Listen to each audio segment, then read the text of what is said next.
اعوذ باللہ من الشیطان الرجیم بسم اللہ الرحمن الرحیم. My respected student, Assalamu alaikum. This is me, Muhammad Yasir Ashfaq, and again I am here to teach you the next progressive step in the syllabus of banking. Last ہم نے جو کلاس کی تھی اس میں ہم نے کمرشل بینک کے بارے میں ہم نے پڑھا تھا، اگر آپ کو یاد ہو تو that was fourth chapter and now we are going to start our fifth chapter. ٹھیک ہے، تو ففتھ چیپٹر جو ہے ہمارا بیسیکلی اس کا نام ہے نیگوشیبل کریڈٹ انسٹرومنٹس. دوبارہ سن لیجیے گا، negotiable credit instruments. Negotiable credit instruments کیا ہیں؟ مائی ڈیئر اسٹوڈنٹ، میں ایک مثال سے آگے بڑھتا ہوں. آپ نے دیکھا ہوگا بعض اوقات کوئی صاحب کسی کو پیمنٹ کر رہے ہوتے ہیں اور کہتے ہیں بھائی یہ آپ کیش رکھ لیجئے، باقی میں پیمنٹ آپ کو بعد میں کر دوں گا.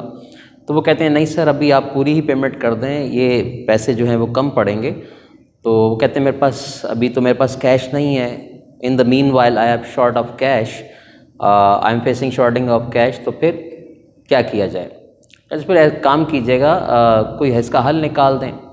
تو اب وہ صاحب کیا کرتے ہیں، کہتے ہیں اچھا میں ایک کام کرتا ہوں، میرے بینک میں اتنے پیسے ہوں گے کہ وہ آپ کو وہاں سے میں پیمنٹ کروا دیتا ہوں. تو مجھے بتائیں آپ کے ذہن میں کیا آ رہا ہے؟ ہم اسے کیا لکھ کر دیں گے؟ جناب ہم اسے چیک لکھ کر دیں گے. کیا لکھ کر دیں گے؟ چیک لکھ کر دیں گے. تو مائی ڈیئر اسٹوڈنٹ، چیک کیا ہوا؟ ایک ایسا ڈاکومنٹ ہوا جس کے ذریعے آپ اپنی ادھار پیمنٹ کو پے کر رہے ہیں. چیک کیا ہوا؟ وہ ڈاکومنٹ جس کے ذریعے آپ اپنی ادھار رقم کو اس کو پے کر رہے ہیں، وہ جا کے آپ کے اکاؤنٹ سے اسے کیش کروا لے گا. تو مائی ڈیئر اسٹوڈنٹ، یہ اس طرح کے جو ڈاکومنٹس ہیں ان کو ہم انسٹرومنٹس کہتے ہیں. اب چونکہ یہ ایک دوسرے کو ہم منتقل کر رہے ہیں، اس کے ذریعے ہم اپنا ادھار کم کر رہے ہیں یا پے آف کر رہے ہیں، لہٰذا ہم اس کو ٹرانسفر کر رہے ہیں ان شخص کے نام پر. تو جناب جو چیز بینکنگ لینگویج میں اس کو ہم نیگوشیبل کہتے ہیں. کیا کہتے ہیں؟ نیگوشیبل یعنی ٹرانسفریبل. تو ایسے تمام ڈاکومنٹس جو کہ کاروباری دنیا میں ادھار لین دین میں استعمال میں لائے جاتے ہوں یا رقومات کو ادا کرنے کے لیے ہم استعمال میں لاتے ہوں، یہ تمام ڈاکومنٹس بیسیکلی کہلاتے ہیں کریڈٹ انسٹرومنٹس. اور جب ہم انہیں ٹرانسفر کر رہے ہوتے ہیں، کسی اور کے نام پر یہ ملکیت منتقل کر رہے ہوتے ہیں، تو پھر یہ بن جاتے ہیں نیگوشیبل کریڈٹ انسٹرومنٹس. ٹھیک ہے، تو مائی ڈیئر اسٹوڈنٹ آج کے دور میں بہت سارے نیگوشیبل کریڈٹ انسٹرومنٹس استعمال ہوتے ہیں، جس میں مین جو ہے وہ 3 ہیں، اور وہ کہلاتے ہیں آپ کے مین 3: چیک ہے، بل آف ایکسچینج ہے، اور پرومیزری نوٹ ہے. ٹھیک ہے، تو یہ بیسیکلی کیا ہے؟ نیگوشیبل کریڈٹ انسٹرومنٹ ہیں جن کو ہم یہاں پہ پڑھیں گے. تو یہ چیپٹر آپ کا بڑا ہی امپورٹنٹ چیپٹر ہے، بڑا وائٹل اس کا کریکٹر ہے. تو میں اگر کہوں کہ مین کور چیپٹرز میں سے کون سا مین اہم چیپٹر ہے، تو میں کہوں گا جی نیگوشیبل کریڈٹ انسٹرومنٹ بہت ہی اہم چیپٹر ہے، چونکہ اس کے 3 مزید حصے ہیں جن کو ہم آہستہ آہستہ کیا کریں گے؟ ڈسکس کرنے جائیں گے. تو یہاں دیکھیے گا مائی ڈیئر اسٹوڈنٹ، میں نے پھر بھی آپ کی آسانی کے لیے کچھ وضاحتیں یہاں پہ کی ہیں. ورڈ نیگوشیبل کیا ہے؟ ورڈ نیگوشیبل کا مطلب ہے ٹرانسفریبل. کیا میننگ ہے؟ ٹرانسفریبل یعنی قابل منتقل. اسی طرح ایک لفظ آپ جو ہیں، چونکہ اکاؤنٹس کے بھی اسٹوڈنٹ ہیں، لفظ کریڈٹ آپ نے کئی جگہ پڑھا، کئی مرتبہ سنا بھی اور کئی مرتبہ لکھا بھی ہوگا. تو تھوڑا سا میں آپ کو بتاتا ہوں کہ لفظ کریڈٹ جو ہے اس کی ہسٹری یہ بتاتی ہے، it is derive from Latin language. یہ لاطینی زبان کے لفظ کریڈو سے نکلا ہے. بیسیکلی لفظ کیا ہے؟ کریڈو ہے، اور کریڈو کے میننگ اگر انگلش میں لائے جائیں تو وہ ہوتا ہے آئی ٹرسٹ یو. میں آپ پہ بھروسہ کرتا ہوں، اعتماد کرتا ہوں یا یقین رکھتا ہوں. تو ظاہر ہے یہ لفظ اپنی اس ڈائمینشن میں کلیئر ہو جاتا ہے. یہ وضاحت کر رہا ہے کہ جناب جس پر آپ کو بھروسہ ہوتا ہے، جس پر آپ یقین رکھتے ہیں، اعتماد کرتے ہیں، اسی کو ادھار رقم دیتے ہیں. لہٰذا کریڈٹ کریڈو سے نکلا ہے، جس کے میننگ کیا ہے؟ آئی ٹرسٹ یو، میں آپ پہ بھروسہ کرتا ہوں.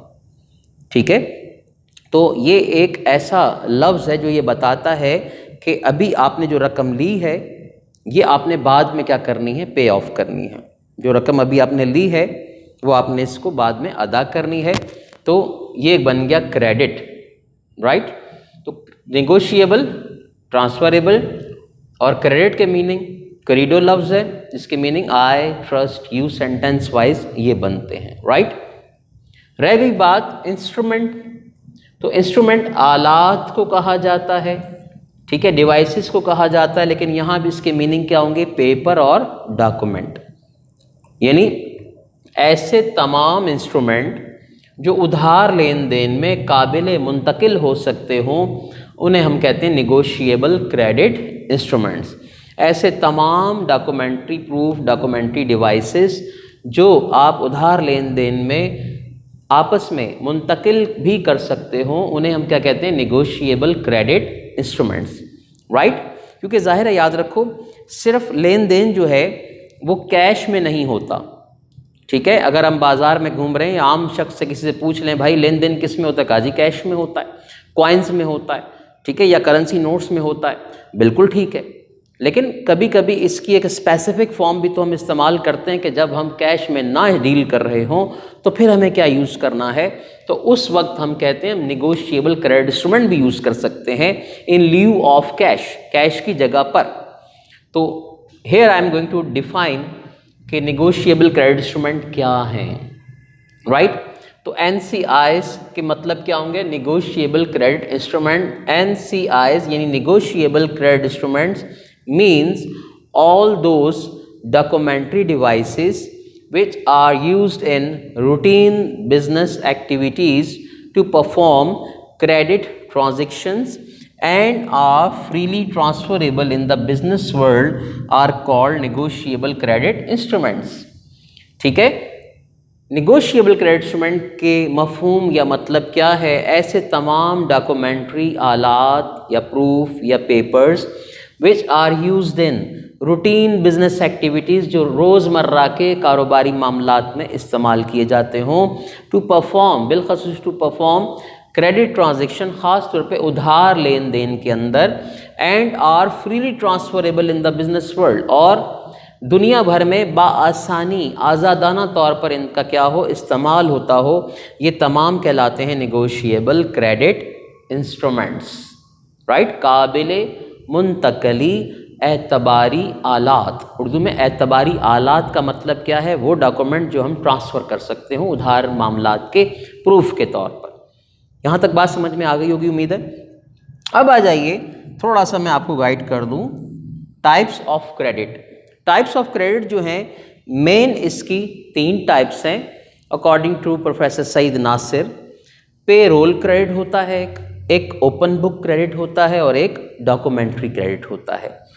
پے رول کریڈٹ کیا ہے؟ My dear friend, payroll credit کا مطلب ہے زبانی جمع خرچ والا کریڈٹ. میں نے آپ سے کہا، آپ میرے دوست ہیں، میں نے کہا مجھے یار 1 لاکھ روپے دے دو، میں آپ کو جو ہے اکتوبر کی 20 تاریخ کو یہ رقم ادا کر دوں گا. 1 ماہ کا میں آپ سے ڈیل کر رہا ہوں تقریباً، تو آپ مجھے یہ دے دیں. تو چونکہ آپ میرے دوست ہیں لہٰذا آپ نے مجھے 1 لاکھ روپیز یعنی 100,000 روپیز بطور کریڈٹ دے دیے. تو وہ یہ کیا ہے بتائیے؟ پے رول کریڈٹ ہے. آپ نے اپنی بہن سے پیسے لیے، بہن نے بھائی سے پیسے لے لیے، تو یہ آپس کے جو ہمارے ٹرمز اینڈ ریلیشن شپ کی بنیاد پر جو لین دین ہوتا ہے وہ پے رول کریڈٹ کہلاتا ہے. کیا کہلاتا ہے؟ پے رول کریڈٹ. تو یہ عام جمع خرچ ہے ہمارا، اور اس کے اندر اس کا کوئی ایویڈنس نہیں ہوتا، کوئی اس کی ریکارڈنگ نہیں ہوتی ہے. ظاہر ہے یہ ہمارے میوچل انڈرسٹینڈنگ یا میوچل ریلیشن شپ کی بنیاد پر وجود میں آیا ہے، ٹھیک ہے. لیکن اس میں ایک پرابلم ضرور ہے. اگر خدا نخواستہ مجھ جیسا دوست، کل آپ نے مجھے 1 لاکھ روپے دیے اور 20 اکتوبر کا جب آپ نے مجھ سے ڈیمانڈ کیا، سر وہ بھائی آپ سے میں نے ڈسکس کیا تھا، آپ نے 1 لاکھ روپے لیے تھے، واپس کر دیں. میں نے کہا کون سے 1 لاکھ روپے بھائی؟ کس کے سامنے دیے تھے؟ کب دیے تھے؟ مجھے تو یاد نہیں ہے. تو do you have any proof to prove yourself? No, آپ کے پاس کوئی ثبوت نہیں ہے. تو آپ کے پیسے تو گئے، ٹھیک ہے. میں نے اپنے تعلقات، اپنے رشتہ داری، اپنے دوستی کا غلط فائدہ اٹھایا. تو اس لحاظ سے یہ تھوڑا سا کمزور اینگل رکھتا ہے، لیکن ہوتا ضرور ہے. میں یہ ایک وجہ بتا رہا ہوں. اسی طرح اوپن بک کریڈٹ کیا ہے؟ اوپن بک کریڈٹ کا مطلب ہے کہ جب آپ نے ادھار لین دین کیا تو جن صاحب نے آپ کو کوئی 4 پیسے دیے یا کوئی شے ادھار دے دی، آٹا دے دیا، چینی دے دی، یا آئل کے پیکٹس دے دیے 15-20، ٹھیک ہے. تو انہوں نے کیا کیا؟ بھائی کب واپس کرو گے؟ جی اکتوبر کی 20 تاریخ کو. چلو ٹھیک ہے. تو اس نے کیا کیا؟ ایک کاپی نکالی اور ایک پیج پر ایک انٹری پاس کر دی کہ مسٹر یاسر نے مجھ سے 10 میزان پکوان کے آئل کے جو ہے وہ پیکٹ لیے ہیں اور اتنی اماؤنٹ بنتی ہے، تاریخ ڈال دی، تو یہ 1 سائڈ انٹری ہو گئی۔ تو یہ کیا ہے بتائیے؟ Open book credit. اب جب 20 تاریخ آ گئی تو آپ نے کہا سر وہ 10 پیکٹ آپ میزان آئل کے لے گئے تھے دکان پر، اس کی پیمنٹ؟ میں نے کہا یار مجھے تو یاد نہیں پڑتا۔ یہاں بھی آپ کیا پڑ گئے؟ کمزور پڑ گئے۔ یار یہ کیا بات ہوئی؟ آپ نے کہا میں بھی نکال کے لاتا ہوں۔ میں نے کہا نکال کے لاؤ۔ تو آپ نے کیا کیا؟ وہ ڈائری کھولی اور پیج دکھا دیا کہ دیکھیں یہ آپ کا نام لکھا ہوا ہے۔ میں نے کہا ٹھیک۔ کہا جی یہ آپ کا اماؤنٹ لکھا ہوا ہے، یہ پیکٹ لکھے ہوئے۔ میں نے کہا بھائی اس بات کا کیا ثبوت ہے کہ یہ میں نے لیے ہیں تم سے؟ کہا جی آپ کا نام یاسر۔ میں نے کہا یاسر تو کوئی بھی ہو سکتا ہے، میں کہاں ہوں یہاں پر؟ تو مجھے بتائیے do you have any proof to prove yourself? No. لانا میں آپ کو اس چیز پہ چاہ رہا ہوں کہ why we are using negotiable credit instrument. تو یہ دونوں فارمز ہمارے سوسائٹی میں چلتی تو ہیں، منع نہیں کر رہا ہوں میں، انکار بالکل نہیں ہے، لیکن اس میں چیز کو ثابت کرنے کا جو ایلیمنٹ ہے وہ تھوڑا سا کمزور ہے۔ تو یہ زبانی جمع خرچ والا کریڈٹ، یہ کیا ہے؟ 1 سائڈڈ کریڈٹ ہے، ایک سائڈ پہ آپ نے ریکارڈ کر لیا، لیکن دونوں فارمز کے اندر don't you have your actual evidence کہ آپ نے مجھے یہ پیمنٹ کی تھی۔ فائنلی کون سا آ گیا؟ ڈاکومنٹری کریڈٹ، سیدھی سی دستاویزی کریڈٹ، جس کی میننگ کیا ہے کہ جب میں نے ادھار آپ کو دیا تو بھی ریکارڈ کیا اور آپ سے بھی کہا آپ اس کو ریکارڈ کرو، دونوں جانب ریکارڈ ہونے سے کیا ہوگا؟ فائدہ ہو جائے گا۔ باقاعدہ دستاویزی شکل ہے، پیپر فارم ہے، انسٹرومنٹ بنا ہے، ٹھیک ہے، اور ہم نے اس کو ڈاکومنٹ کیا ہے، ایک دستاویز کی شکل دی ہے، تو اب آپ کے پاس بیک آؤٹ کرنے کا کوئی راستہ نہیں ہے، آپ اپنی بات سے مکر نہیں سکتے، ٹھیک ہے۔ تو اسی لیے ہمارا دین اسلام بھی اس بات کی تعلیمات دیتا ہے کہ رہو بھائیوں کی طرح، رہو بھائیوں کی طرح، لیکن جب اپنے آپس میں معاملات طے کرو تو انہیں قلم بند کر لو، انہیں ضابطۂ تحریر میں لے لو، انہیں لکھ لو، تو اس سے کیا ہوگا؟ اس سے یہ ہوگا کہ کوئی شخص اپنی بات سے انحراف نہیں کر سکے گا، بیک آؤٹ نہیں کر سکے گا، مکر نہیں سکے گا۔ تو مائی ڈیئر اسٹوڈنٹ، اب مجھے بتائیے which one is the best form of credit? Of course documentary credit, جس میں آپ کے پاس کوئی ثبوت بھی ہوتا ہے۔ یس مائی ڈیئر اسٹوڈنٹ، ہم ڈاکومنٹری ہی کریڈٹ کو پڑھنے جا رہے ہیں، تو لہٰذا نیگوشیبل کریڈٹ انسٹرومنٹ میں ہم چیک کو پڑھیں گے، ہم پڑھیں گے بل آف ایکسچینج کو، ہم پڑھیں گے پرومیزری نوٹ یا پرو نوٹ کو۔ یہ تینوں انشاءاللہ ہم ڈسکس کریں گے اسی چیپٹر کے اندر۔ تو اس 5th چیپٹر کے 3 حصے ہو جاتے ہیں، NCI یعنی negotiable credit instrument number 1 cheque, number 2 bill of exchange, and number 3 promissory note, یعنی پرومس سے نکلا ہے پرومیزری نوٹ یا پرو نوٹ۔ اپنا بہت خیال رکھیے گا، اگلے لیکچر میں حاضر ہوتے ہیں، ٹھیک ہے۔ تو آپ نے یہاں تک اس کو سمجھ لینا ہے بیٹا، ٹھیک ہے۔ تھینک یو سو مچ، اللہ حافظ۔